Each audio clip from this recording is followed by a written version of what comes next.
Who the fucking idiots are called stars? Their fucking remuneration and their fucking image if get to anybody. I mean, if anybody gets that one, everybody is a star.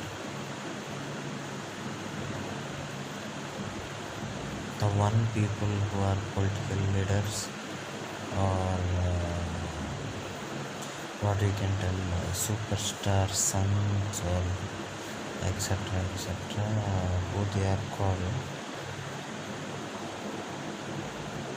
by easy way they became the superstar, and some pappus are there, big families, lot of people are coming from their family.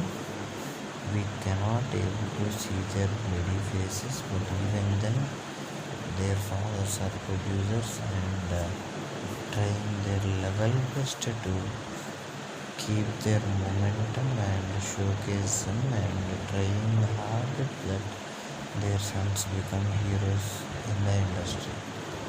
What the bloody nasty going on in the politics as well as in the movies.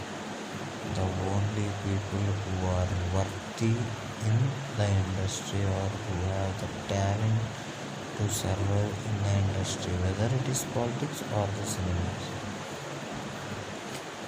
they only should be there in the industries.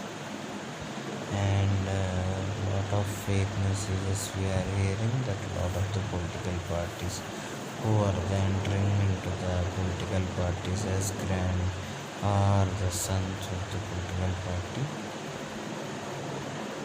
They are taking bribes of 2 to 3 crores. We are getting the information. Be aware of all that. Thank you.